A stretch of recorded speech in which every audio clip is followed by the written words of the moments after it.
mendapatkan re-entry yang gagal sehingga terkeliru kepada re-entry yang valid. Contohnya yang sering berlaku misalnya setelah momentum ada re-entry tapi market melanjutkan penurunan ke bawah yang seharusnya kita menunggu untuk kenaikan. Begitu juga di time frame H4 dan ini sering berlaku antara time frame H4 dan time frame H1 ke bawah.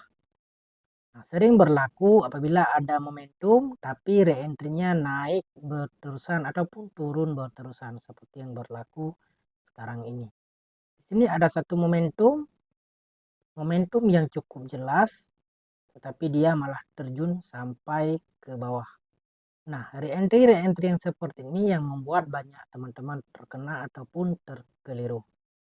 Oke, di video kali ini kita akan mencari jawaban sebab apa hal ini bisa terjadi dan mengelirukan bahkan membuat MC ataupun loss. Jadi, tonton sampai habis agar tidak terjadi kesalahpahaman dalam penyampaian ini.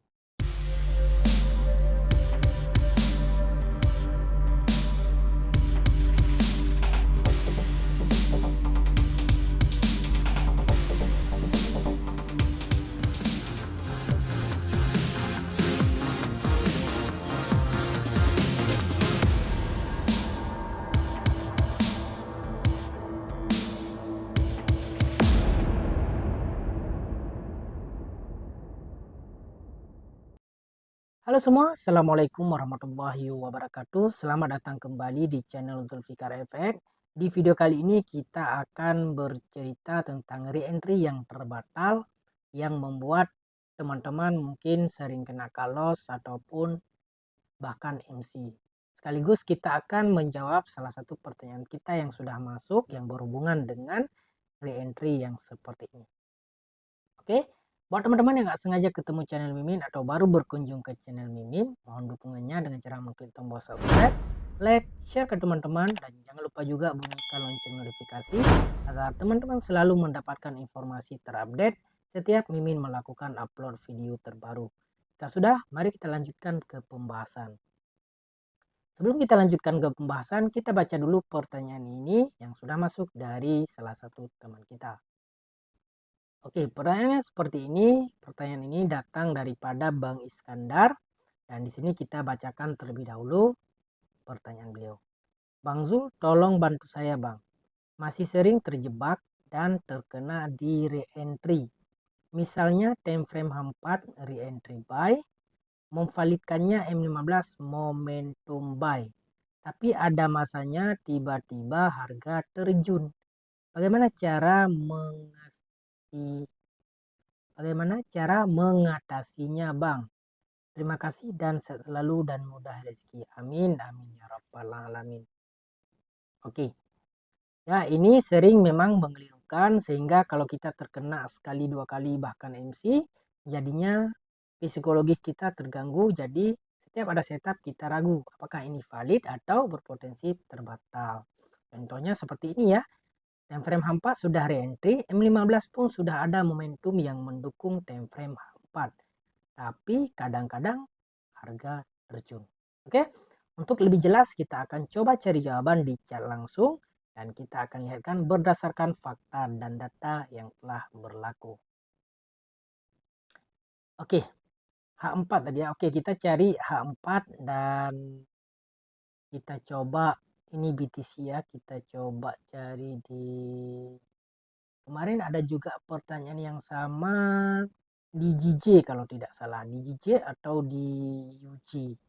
Mimin lupa. Oh ini yang JJ ada nih satu. Oke, di sini teman-teman bisa lihat ya. Ada satu momentum yang jelas, yang kuat di area sini. Momentum 1, 2, 3, 4 momentum. Kemudian di kawasan re-entry ini, kawasan re-entry MA5, MA10 pecah jadi candle arah awal. Kemudian turun menjadi re-entry jenis kedua di pertemuan min BB, tapi tertahan di area MA5 bertentangan. Kemudian turun lagi dan membuat candle arah kuku. Ya, candle arah kuku ini membatalkan semua ciri-ciri re-entry, baik re-entry MA5, MA10 ataupun min BB. Apabila ada candle arah yang cross melepasi MA5, MA10 dan min PP, artinya re-entry itu terbatal. Oke, contoh yang valid seperti ini, ada arah kuku ya, datang dia ke re-entry, kemudian candle pertama reject di kawasan MA5, MA10, dan candle kedua tempat kita entry dan naik. Ini yang valid, ini yang terbatal. Oke.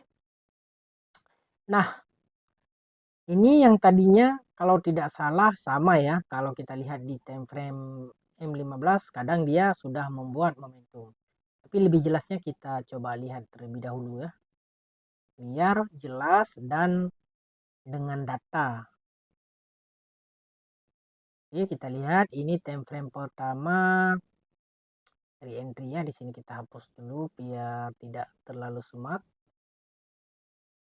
Oke, di sini kita udah tandain area re-entry kedua jenis. Kita lihat di M15 apakah dia membuat momentum buy yang mendukung. Oh ya, ini ya. Nah, ini momentum buy yang memvalidkan yang sering kita bahas, yang mendukung untuk time frame pertama. Bahkan ini adalah momentum yang break MA50 lagi. MA50 lagi. Seharusnya kita harap-harap minimal dari re-entry mid terbang, atau maksimal dia turun ke low terbang. Ya, tapi yang terjadi malah terjun, malah junam. Ya, padahal tak cantik nih. Re-entry hampa datang daripada momentum re-entry yang kuat. Nah, ya. Jadi sebenarnya re-entry ini sudah Mimin jawab sejak lama sekali ya, kenapa dia bisa terbatal, kenapa dia sampai ke low BB. Teman-teman bisa nonton ya di video yang pernah Mimin jadikan di bagian beranda. Yang ini. Nah, video yang ini sudah Mimin bahas kalau tidak salah setahun yang lalu ya. Ya, setahun yang lalu lah re-entry ini. Oh, bukan, ini rem ya. Yang ini.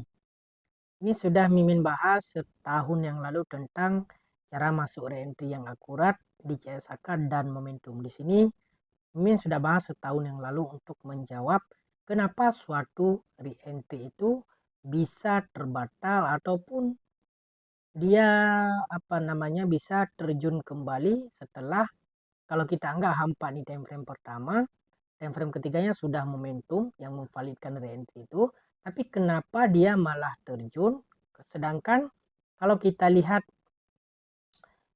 datang re-entry ini dari kekuatan momentum. Oke. Nah, kenapa hal ini bisa terjadi? Oke. Ini sebelum kita jawab ya, lihat juga beberapa contoh yang lain ya. Kalau ini JJ, kita fokus JJ saja ya, biar lebih mudah, satu pair aja. Nah, ini ada momentum re-entry terbatal jadi arah kuku. Oke. Nah, berbeda halnya kalau re-entry ada momentum, ada re-entry, dia valid tapi tidak lanjutkan dengan momentum jadi MAV. Itu berbeda dengan re-entry yang terbatal. Oke. Nah, kemudian bedakan juga re-entry itu masih valid selama dia tidak menjadi arah kukuh ya. Misalnya kadang-kadang ada momentum di MA5, MA10 ini kadang-kadang dia jebol ya sampai ke mid BB, itu masih tergolong re-entry itu valid sebab re-entry mid BB lebih kuat daripada re-entry di MA5, MA10. Ya, contoh seperti ini ya. Ada momentum, ada re-entry, tapi dia tidak lanjut dengan momentum, artinya re-entry ini valid. Dia bukan batal. Yang batal itu misalnya seperti ini, ada momentum, dia turun ke bawah jadi arah kuku. Nah, ini batal. Jadi batal momentum buy. Karena dia akan membuat re-entry sell. Arah kuku sell, re-entry sell. Dia tidak lanjut lagi dengan momentum, naik balik. Mengikut kepada tren. Oke. Nah, tapi yang batal beneran itu yang seperti ini. Ada momentum, di area re-entry-nya jebol. Nah, itu terbatal. Tapi kalau seperti ini, ada momentum, dia naik di MA5, MA10-nya tembus, nggak terbatal re-entry karena PB yang lebih kuat daripada MA5 MA10. Jadi di sini rejectionnya masih valid re-entry-nya. Ya, walaupun turun tidak membuat momentum naik balik atau menjadi sideways. Yang penting dia valid. Harus tahu re-entry yang valid, re-entry yang terbatal, re-entry yang tidak lanjut dengan momentum. Ada 3 jenis yang harus dipahami ya. Re-entry yang tidak lanjut dengan momentum seperti ini, ada momentum, ada re-entry, dia turun tidak melanjutkan dengan momentum. Nah, ini valid re-entry ini. Cuman dia tidak melanjutkan penurunan berterusan. Oke.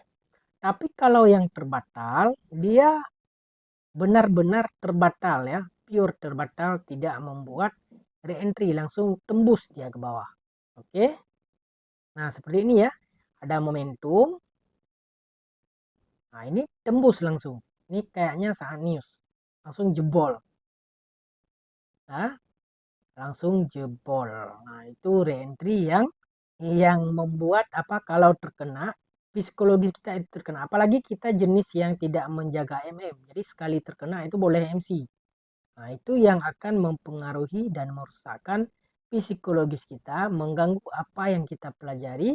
Jadi ketika ada setup yang benar, yang valid, jadi kita lebih ragu ini kalau di entry ini MC atau loss ya, padahal harus mengenal ciri-ciri re-entry itu terbatal. Selama belum terbatal, tanpa kita melihat multi time frame pun, kita harus melihat bahwa ciri-ciri re-entry terbatal apabila ada candle arah. Itu kan ciri-ciri yang basic. Jadi kadang-kadang karena kita sudah terlanjur lama belajar, sering MC ataupun SL, kita melupakan basic. Sebab kita nggak jaga MM, kita nggak mengikuti ciri-ciri setiap sinyal dan setup baik valid ataupun terbatal. Gara-gara itu kita akan terjebak dan keliru ketika ada setup yang bagus.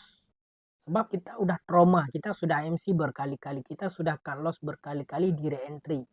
Kadang-kadang ada sebagian, oh BBMA ini nggak betul lah, mending ganti ke Tibo Musang lah, SNR lah, SNB lah, macam-macam.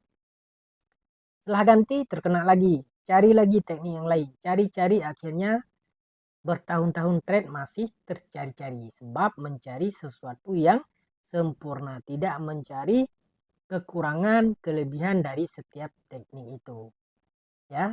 Ingat seperti motivasi Bruce Lee ya. Bruce Lee ngomong dia nggak takut kepada orang yang punya 1000 jurus, tetapi dia hanya takut kepada orang yang punya 1 jurus tapi latihannya beribu kali. Nah, seperti itu. Begitu juga dengan trading. Kalau kita punya banyak teknik ya, nah, kadang-kadang itu mengelirukan dan tidak bagus. Bagus kita punya satu teknik, tapi latihan kita beribu kali.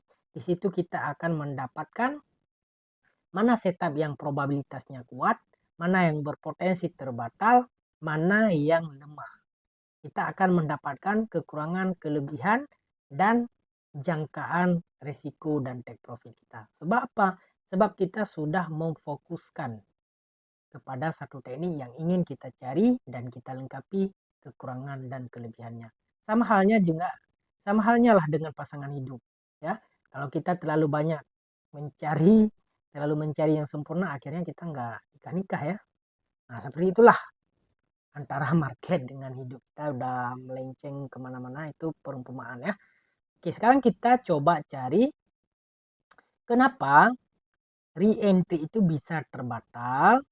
Sering sekali dan sangat sering kepada teman-teman, termasuk Mimin dulunya ya. Dulunya Mimin kalau punya balance $100 ke bawah ya, maka paling anti melihat time frame H4 ke atas, sebab merasa time frame H4 adalah sudah besar dengan balance yang kecil. Akhirnya apa? Memutuskan hanya melihat time frame H4 ke bawah, yang akhirnya sering terjebak di re-entry yang terbatal, sering terkena ya. Sebenarnya kalau kita mau sedikit merendah, bahwa kita pikirkan bahwa di langit masih ada langit, ya, maka kita akan melihat apa yang sebenarnya berlaku satu time frame di atasnya. Untuk kita follow ataupun untuk kita sabar dulu untuk kita menunggu entry kita. Ya, kita tahu memang ini momentum, ya. Tapi walaupun balance kita kecil, enggak ada salahnya kalau kita lihat satu time frame di atasnya, yaitu daily. Kenapa daily? Sebab daily satu hari hanya akan open close satu candle. Jadi kita mau mencari kalau balance kita kecil yang mengikut trend candle daily. Jadi lihat satu time frame di atas H4, walaupun balance kita kecil, kita sudah setkan mindset kita bahwa kita akan trade time frame pertama itu di time frame H4. Tapi kalau kita melihat satu time frame di atasnya untuk memastikan kekuatan, maka di sini kita akan mendapatkan jawaban. Oke, sekarang kita lihat. Nah, apa yang berlaku? Apa yang berlaku? Ini adalah ekstrim. Ini adalah momentum. Dan dia turun untuk membuat re-entry. Penurunan sebabkan sinyal dan setup yang berlaku pada daily akan sering sekali dan berpotensi terbatalnya satu setup di time frame bawahnya. Dia akan turun kepada low BB. Kenapa? Sebab low BB di time frame H4 adalah kawasan MA5, MA10 di daily. Oke, dan di sini kita lihat pada saat berlaku momentum, kemudian terjadi ekstrim, reverse candle, dan berlakunya retest candle. Kemana dia akan pergi? Ke TP wajib. Apa itu TP wajib? Re-entry. Apa itu re-entry di time frame daily? Kawasan terendah di time frame kedua, yaitu low BB. Oke, sama halnya yang telah berlaku di sini. Re-entry di low BB diamond setup di kawasan MA5, MA10 pada daily datang daripada sinyal arah kuku. Datang daripada setup lengkap yang mana ada ekstrim, ada TP wajib, dan ada MHV. Ekstrim, TP wajib, MHV, arah kuku, re-entry, momentum, re-entry.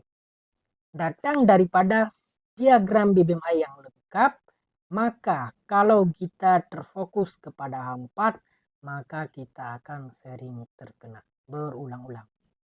Jadinya ketika ada setup yang baru, nah contoh setup yang baru, ini kita udah terbatal, tiba-tiba datang setup yang baru, ada arah kuku, ada re-entry, kita sudah ragu untuk buy. Sebab apa? Aduh, ini akan terbatal lagi seperti ini enggak ya? Kita sudah keliru sebab kita sudah terkena. Oke, untuk mengurangi rasa keliru kita, ya, ini kita ganti warna merah, oranye. Lihat di daily, pada saat re-entry di H4 ini, re-entry pada daily berada di low. Ini re-entry H4 penerusan yang mengikuti perjalanan re-entry daily. Kalau kita anggap ini time frame pertama di H4, oke, sangat oke. Kenapa? Sebab re-entry daily telah berlaku dan kita kuatkan dengan H1 berada di low BB. Sebab apa low BB H1 untuk re-entry H4? Sebab apa low BB H4 untuk re-entry daily dan seterusnya. Lihat, low BB H1. Lebih bagus kalau kita mau yang lebih bagus, low BB H1 yang ada diamond. Lebih bagus yang ada low BB H4 yang ada diamond. Tinggal pilih filter. Bukan artinya kalau nggak ada diamond kita nggak boleh entry. Bukan seperti itu juga. Kita bisa memanfaatkan rejection, extreme BB mendatar. Ya, sebab itu, Mimin sudah sering sekali menekankan suatu SOP yang jelas, yang mudah acuannya untuk difilter. Bukan artinya selain diamond kita nggak boleh ambil, nggak juga. Nah, nggak juga ya, jadi boleh. Cuman kalau diamond kan very clear. re-entry H4 dan re-entry di daily. Kalau di sini, nah di sini yang terbatal ini ya. Kalau yang terbatal ini kita ganti warna merah. Kita lihat perbedaannya. Nah, momentum. Ada nggak apakah di sini diamond? Bukan. Nah, ini momentum awal. Momentum awal. Yang ini momentum trend. Momentum yang break 50. Jelas nggak? Ya, semoga bisa jelas ya. Bisa diambil sebab kenapa satu re-entry itu terbatal karena kita tidak mau melihat struktur di satu time frame di atasnya kalau misalnya kita sering mengambil setup di H4. Dan kalaupun kita mengambil setup di H4, maka ambillah setup yang telah mengambil re-entry daily untuk perjalanan penerusan. Oke? Seperti itu, semoga bisa menjawab pertanyaan dari abang kita, Bang Iskandar ya. Berkenaan dengan re-entry H4 di M15 sudah ada momentum, tapi kita harus melihat satu time frame di atasnya walaupun balance kita sangat minim, untuk probabilitas setup itu lebih kuat daripada yang kita harapkan. Jadi buat teman-teman yang sering terkena, sering terjebak, semoga tips ini bisa membantu dan menjawab atas segala kesilapan dan kesalahan yang pernah dilakukan. Sampai di sini dulu pembahasan kita. Mimin mohon maaf jika ada kesilapan dan kesalahan dalam penyampaian. Yang benar datangnya dari Allah, yang salah datangnya dari Mimin sebagai manusia dengan ilmu dan kepahaman yang sangat-sangat sedikit. Semoga bisa diambil manfaat. Sampai di sini dulu. Selamat belajar, selamat mengkaji, dan selamat membacktest serta salam profit. Assalamualaikum warahmatullahi wabarakatuh.